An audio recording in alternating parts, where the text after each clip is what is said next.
What's happening, ladies? And this one is for the ladies today. Now, let me just qualify before I get into this video. It's very, very important for me to get out of the way.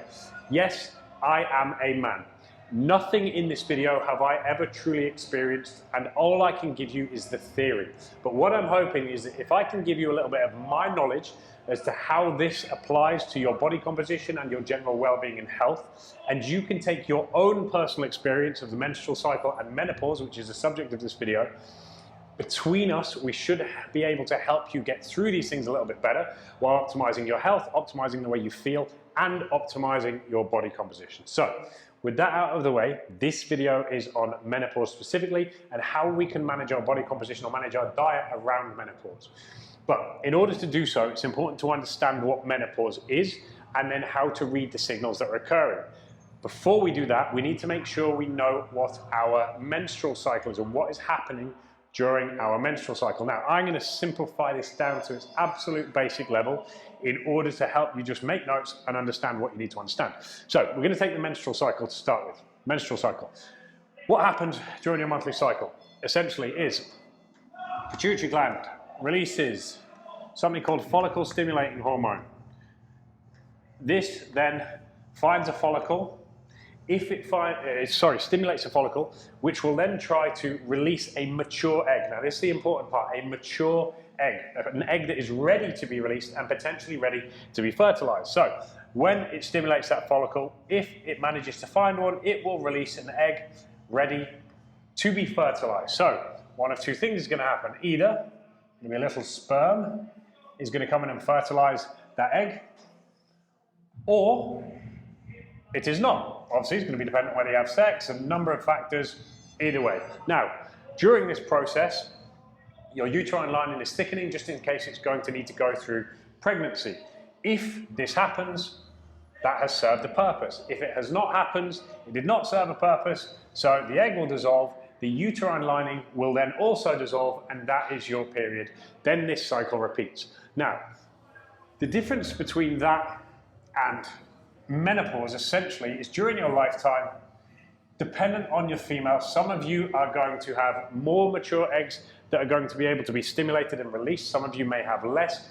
Generally, as an average, most females are going to go through their menstrual cycle for anything between, say, 35 to 40 years. So some women will go into menopause even in as early as their late 30s, into their 40s, into their 50s. Very much dependent.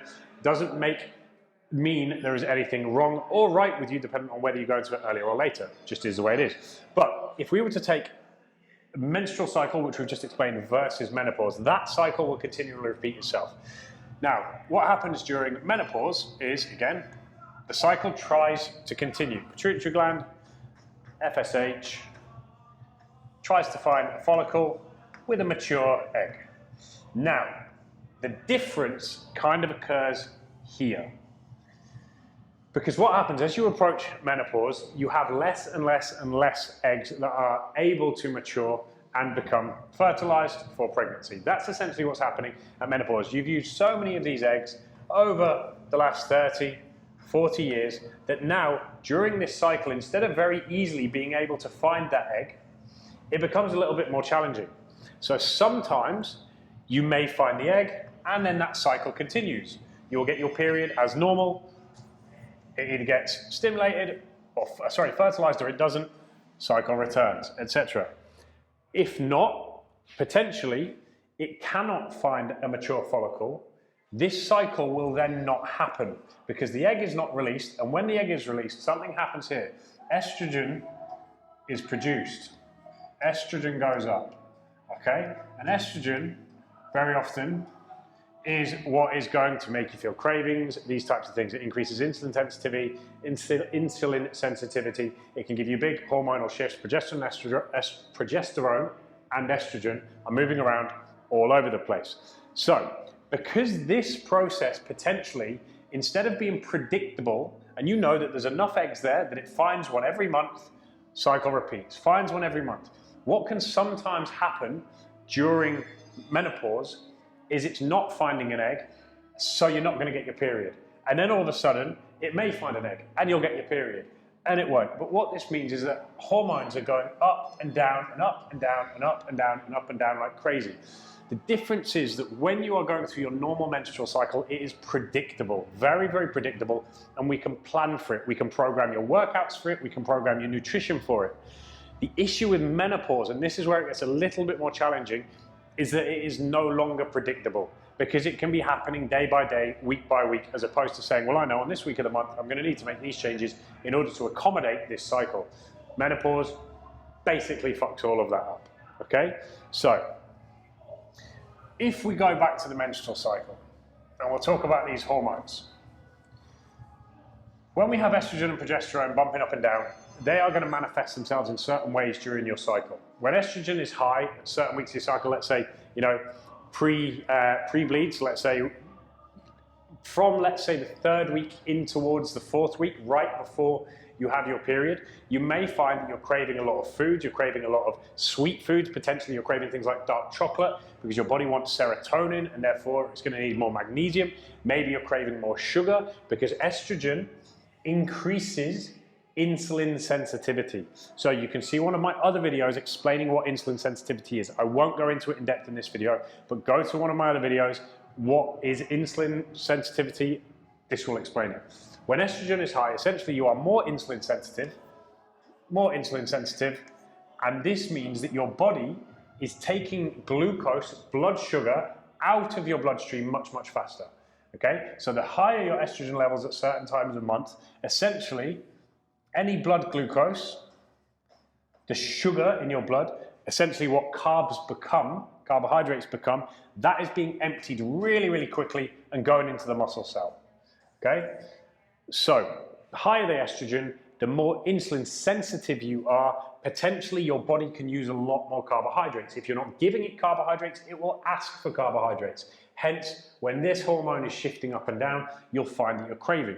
Now, as I said, because with your menstrual cycle, there are always going to be variations person to person. The theory behind it is that certain things are going to happen at certain points during the month, but each one of you is different. So it's important for you to understand, well, I know that if I'm craving this, this, and this at this time of the month, I can mark that down. I know in week 3, around there, I'm feeling a little bit shit, I'm feeling a little bit lethargic, I get mad cravings,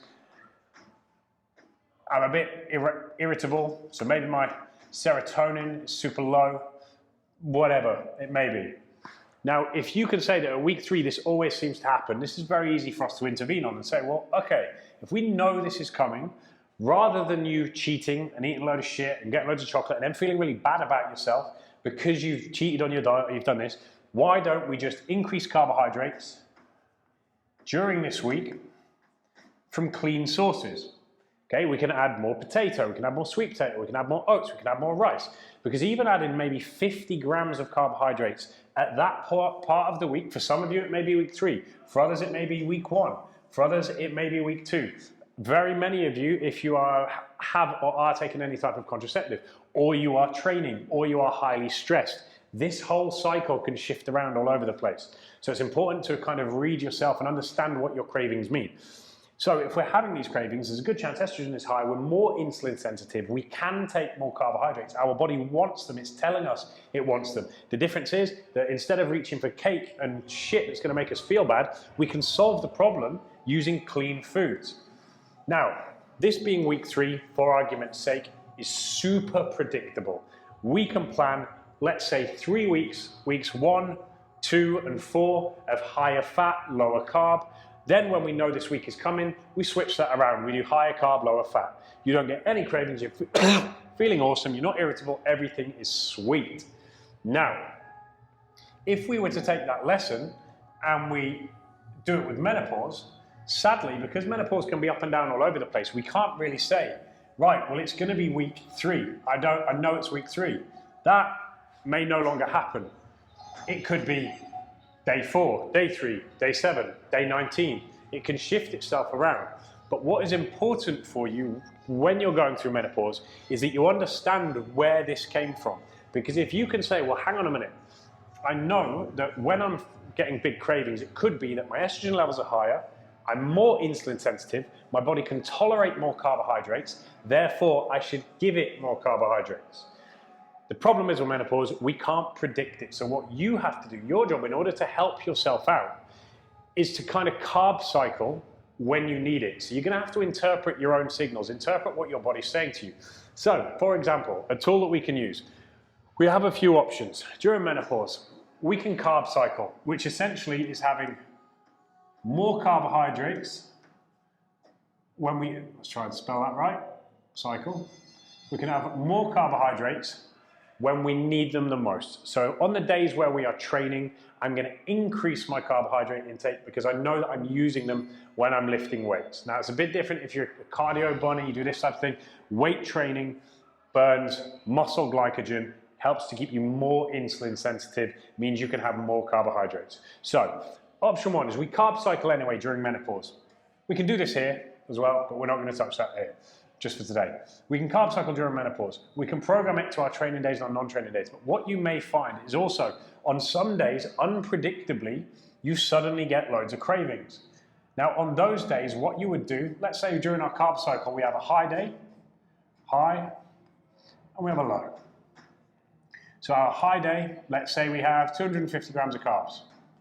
On our low day, we only have 100 grams of carbs. So this is our training days and non-training days. So here we're using loads, training, non-training. This would be our standard setup. So let's say you're training Monday, Wednesday, Friday. Monday, Wednesday, Friday, you have 250 grams of carbohydrates, then your protein and fats are aside. On Tuesday, Thursday, Saturday, Sunday, we go low. We take the carbohydrates out. That's giving us a calorie cycle, giving us a carb cycle. Now, what may happen during menopause is that you suddenly get random cravings. Our cravings jump up, maybe because estrogen has surged, maybe the body has found an egg, something has happened, and it's released a load of estrogen. In that case, even if you are supposed to be on this day, you revert back to this day, or maybe even just add a little bit more. Do you know what? I'm going to add an extra 50 grams today because I know what's happening. My estrogen levels may be shooting up for whatever reason, and I know that's making me more insulin sensitive. So we can use our education from here and knowing, right, I'm feeling this way, this is probably what's happening to my body, interpret the signal, instead of cheating and eating a massive cake, I'm just going to add some more carbohydrates. Or I'm going to have a high day rather than a low day because I can tell my body needs it. Or I'm just going to add a little bit more carbohydrate to that day. Now the problem is, what very often we do is we do try to stick to the diets a little bit too rigidly, which again, when it's predictable, is not too much of a problem. The issue here is that it becomes unpredictable. So if you're trying to suffer through a day when your body and every hormone and every neurotransmitter in your body is telling you, eat more carbohydrates. This is not a joke, I need this. My serotonin is low, my feel-good hormone, my happy hormone, my calming hormone, it is low. I need this up. If we can take in more carbohydrates, both mentally and physically, that's going to help. It's going to reduce irritability. My blood sugar is being cleared of glucose 40% faster than normal, up to 40% faster than normal. Therefore, I need more carbohydrates in order to keep my blood sugar level and not be going hungry, not hungry, hungry, not hungry, hungry, not hungry, irritable, not irritable, irritable, not irritable, full of energy, super tired, full of energy, super tired. If we can keep that blood sugar nice and stable with only small peaks and troughs by taking in more carbohydrates at that time, awesome. Whereas if we're trying to low carb it, yeah, we have our nice little meal, but then, fuck, I'm starving, I'm starving, I'm starving, I'm starving, I'll have some cake. Bam. That is not a stable insulin curve or a stable blood sugar curve. We want to try to keep things nice and level so we can get through it. Okay, so this is the way to think about carb cycling, or essentially managing your diet during menopause. Learn how to carb cycle, which is very simple, high days and low days based on your training or your non-training. That's going to give us the energy when we need it. It's going to reduce the amount of energy when we don't. But be ready to think on your feet. That's the key difference between dieting normally and introducing carb cycles normally during your monthly cycle versus menopause. Menopause is unpredictable. Therefore, you need to do essentially what I would call reactive carb cycling versus predictable carb cycling. This is structured carb cycling. That is reactive carb cycling. You need to be ready to think on your feet and make adjustments based on how you feel rather than fighting them, because that usually, you couldn't do it for so long, but eventually will runs out. Will is a finite thing. Eventually you will collapse, you will crumble, and you'll say, fuck it, I'm just going to eat a load of cake, I'm going to eat a load of this, I'm going to eat a load of that. You'll do it, you'll feel shit 3/4 of the way through it, and then afterwards you'll beat yourself up for a week and a half on it. You'll step on the scales the next day, even though you shouldn't, knowing that what you see is not going to be what you want. Then you'll get super pissed off with that, then you'll lose your head. Pretty simple. So that is how to adjust your food during menopause in a nutshell. You know, I like saying that in these videos. Now, a few extra things that can really, really help that I know a lot of the girls on the forum asked about. The first of which is supplementation for menopause. What we want to try to do is give our body everything it needs to support the process as opposed to fight it. This is key. Now, as a general rule, best supplements for menopause are going to be magnesium, which really, really helps to prevent a lot of the anxiety, a lot of the issues caused both physical and mental by the hormonal shifts up and down. It's going to help to control your stress. It's going to help you to sleep better. It has a massive effect on reducing hot flushes. So magnesium is going to be your key. But if you've been following me for a while or you are on the program, you should be taking this anyway. Magnesium is super, super, super important. The second thing that can be very beneficial is evening primrose oil. Again, it doesn't do anything to stop or prevent menopause, but what it does is really help you to manage the symptoms, just like magnesium does. You can also benefit hugely, as always, again, another wonder supplement, omega-3, anti-inflammatory. It helps all of your cells work the way they're supposed to. Potentially, if you find you have issues with anxiety, feeling quite bad, something like 5-HTP can help with improving serotonin, helping you stay calm and settled and happy and relaxed. All of these things are going to help us to maintain lower levels of stress hormones, which is going to have a great knock-on effect to the whole thing. Also vitamin D and C as well. So if we were to say, right, what are some great supplements to help with menopause?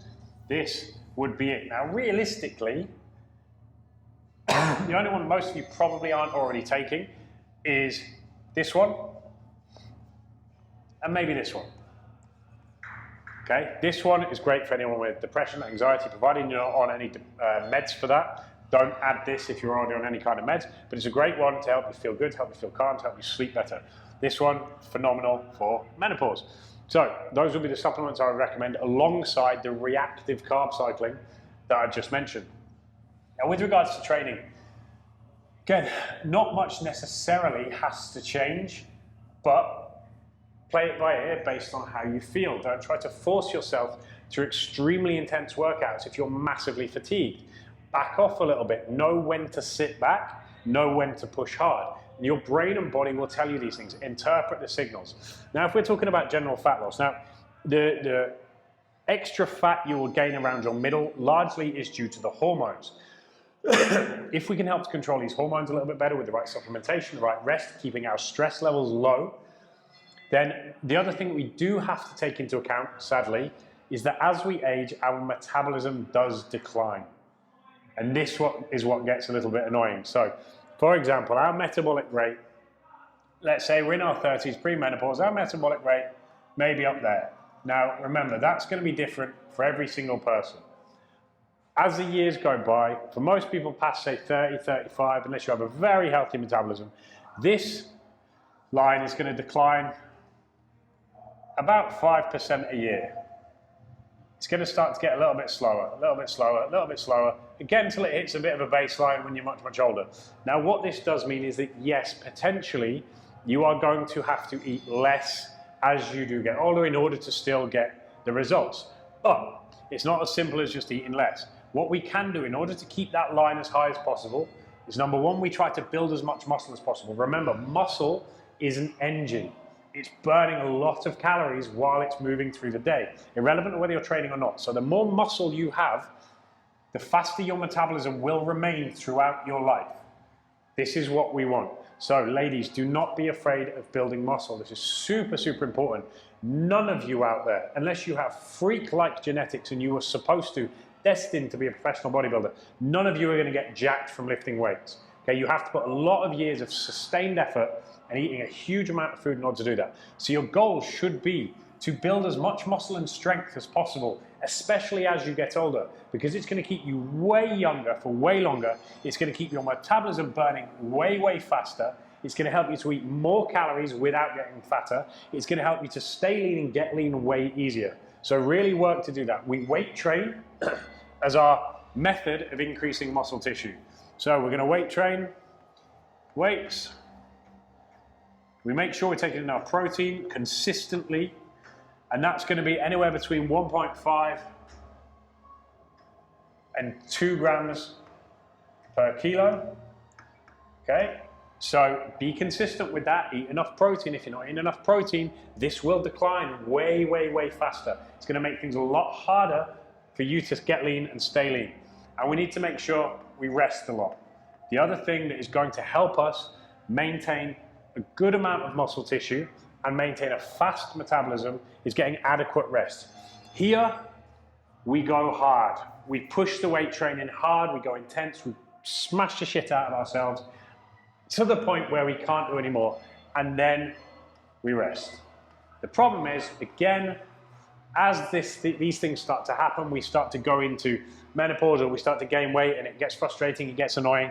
We think, well, okay, fuck, I need to burn fat, so I'm either gonna starve myself lean, big mistake, because it means this all slows down again, or I'm gonna train so much to try and offset the calories that I'm eating and to try to lose weight. Our stress hormones go through the roof. Again, we lose a load of muscle, so this slows down, excuse me, this slows down anyway. So if you train too much, it slows down. If you don't train enough, it slows down. The key is getting the right balance between smashing the shit out of yourself here, being progressive, learning how to get strong and perform better, and then resting enough to fully recover. And we want to keep our stress hormones low throughout that, which means, again, we have to have the right balance between these two things. So, mindset towards your training, towards your nutrition, is to build as much muscle and strength as possible. That, again, is going to help you through menopause, but the same applies to you ladies at any point in your life, same to guys. Now, we've gone through pre-menopause, menstruation, and the menstrual cycle, very briefly to kind of explain what's happening there and how we should be addressing the cravings. Then we went into menopause and how to carb cycle during menopause. And remember, essentially you need to be doing reactive carb cycling as opposed to structured carb cycling. Then post-menopause, when all of the eggs that you have available, there are no more, you are moved into a different stage of life. At this point, this is where you are going to benefit significantly more because estrogen is much, much lower. Okay, estrogen is not being released in the same way as it was when you were a little bit younger. Is at this stage, we want to go lower carb. Our diet should be lower carb, higher fat. Okay, lower carb, higher fat, and this is when we are post-menopause. Post-menopause, lower carb, higher fat. Pre-menopause, you can be taking in as much carbohydrate as your body tolerates. Peri-menopause, in menopause, you're going to want to be carb cycling in and out, potentially reactive carb cycling based on how you feel. Post-menopause, most people are going to benefit from a lower carbohydrate intake, higher fat intake. Now, what does this not mean? This absolutely does not mean 0 or no carb. This is not what this means. No, it just means lower carbohydrate. So we are still taking in low GI sources. So we're still taking in things like sweet potato, wild rice, yams, even wholemeal bread, potentially wholemeal wheat pasta. Remember with things like pasta though and bread, they are products as opposed to foods that are not necessarily optimal, but still enjoy them in the right amounts. So we're taking in low GI carbs.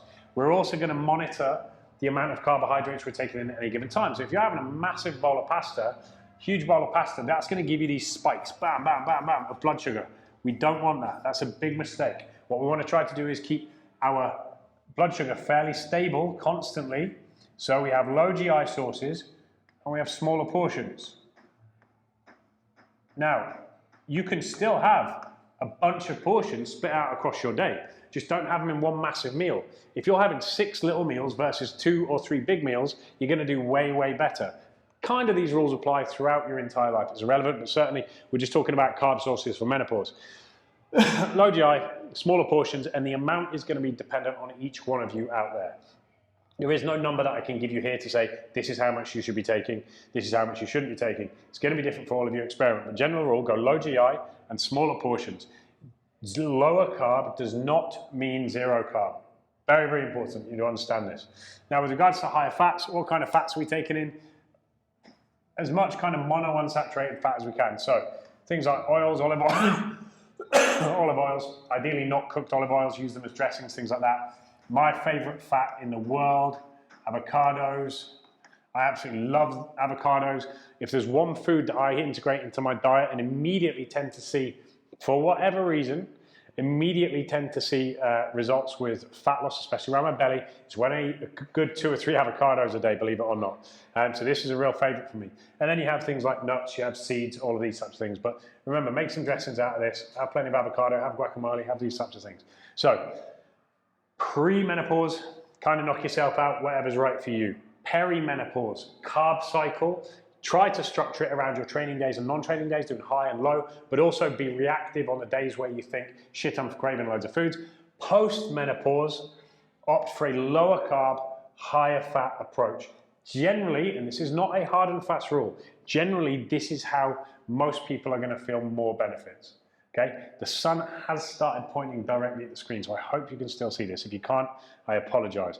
But any more questions, pop in the comments box below this wherever you see it, and I'll come back with anything else. Hopefully it's been helpful.